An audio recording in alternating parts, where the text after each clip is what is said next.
podcast. Well, just recorded this thing and it didn't record, so here we go. Round 2, baby. What? 2024 is now a quarter of the way over, and it is not going as expected. This is how we learn to persist. Not everything will be fantastic for anything that you try, and we will continue to rock on. Rock on. Is what it is. Hopefully things get better, but you got to keep a positive attitude because optimism will get you free. And whoever has the most fun wins, right? So if you're having fun, making goals, working towards them, even failing, whatever, who cares? Not that I'm having fun, but I can think I might be able to write a book. The collected writings of Gregory J. Markopoulos, Film as Film, put out by the Visible Press.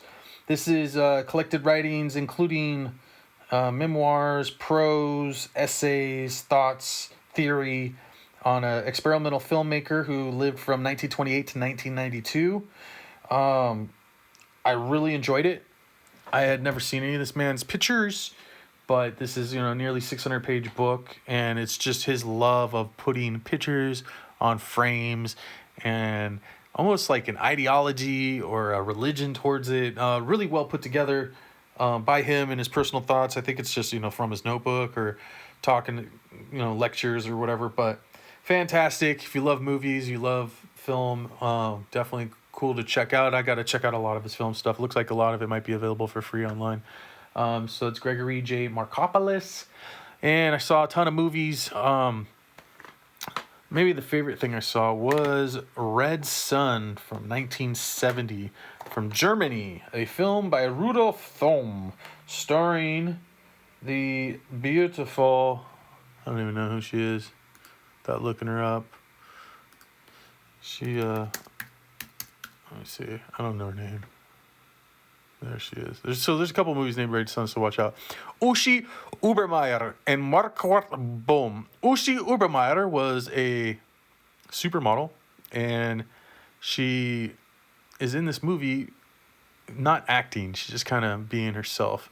And she's an anarchist in real life, and kind of this movie goes right at it. But it's basically this dude meets a chick at a bar, goes to her apartment, and she has a commune-like arrangement where the girls, all her roommates, vow to kill their boyfriends after 5 days. And it leaves a lot to the imagination. It doesn't really explain anything. Just these girls are so serious, murdering and then eating breakfast. And, it's just gorgeous cinema. I mean, the way it looks is fantastic. It's in German with beautiful people. And the story's great. It leaves a lot to... you don't get the synopsis. You got to kind of just put it together. Came with this is a Blu-ray from Radiance. It came with a book and a bunch of special features. I watched everything. Really enjoyed it. Red Sun, 1970. It's more of like a 60s movie. I got to say it's probably directed in the 60s and came out in 70 because it doesn't seem like a 1970s movie. Not that 1 year changes a decade, but it definitely had that vibe. And then I went to the movies and saw Immaculate, which... I actually liked a lot. I didn't know what it was when I went.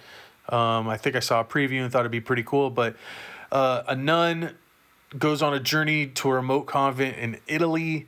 And basically she is impregnated with a baby from the DNA of Jesus's nails. 9-inch nails that he was crucified with. So super bizarre concept. Again, leaves a lot to the imagination. Great ending. Really well written. Fun. Religious horror, highly recommended. Immaculate from 2024. And I finally got around to seeing, which I had never seen, shame on me, from 1989, Drugstore Cowboy, a film by Gus Van Sant, starring Matt Dillon and Kelly Lynch. This all takes place in the Portland area, and they're addicts, and it just really nails the key, but it's just fantastic filmmaking. In general, highly recommended. If you haven't seen it, you better check it out. It's probably Gus Van Sant's best, even though I've seen some stuff I don't really like of his. And then I've tried to start and probably have never finished, but I finally got around to watching all of it. Moonrise Kingdom by Wes Anderson with, a plethora of famous people: Bruce Willis, Edward Norton, Bill Murray. This is a gorgeous, gorgeous film. Wes Anderson, I think, almost at his best with the colors and tone and just the way he sets the sets and gives you the vision, and it's just fantastic. Very unique in the way he does everything. But if you like Wes Anderson, definitely don't miss Moonrise Kingdom. And I got around to watching this horror film I had sitting around, which I didn't like that much, called The Darkness from 2016, starring Kevin Bacon. And this is like some kids playing on vacation with some rocks from some Indian native land and takes it home, and it's this demon that haunts them all.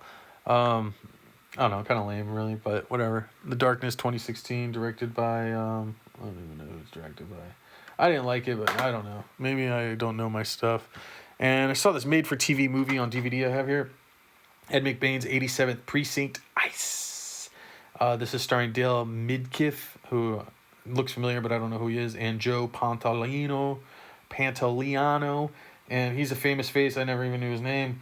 And this is from the late 90s. There's a freaking methamphetamine brand new on the street called Ice, and there's murders of people and, one of those things. It's a made-for-TV movie based on some books. There was 3 made-for-TV movies. I think this is the second one, but it's cool, whatever. And I saw in theaters Godzilla Kong, The New Empire, which is the new Godzilla. I've been catching up on all the Godzillas. This was okay. It's just so much freaking action and CGI. I don't know, maybe I'm just biased, but I was also watching some of the older Godzillas and had me thinking, like, what do people see in this? I mean, I guess there's 38, 39 films. So if you've seen all 38, you got to see the 39th, but I would like to understand more, I guess. I'm not totally getting the Godzilla craze. I'm going to try to watch them all, and maybe I'll update you later, but it's not making tons of sense to me. That being said, try your hardest, do your best, read more books, stay humble, stay gracious.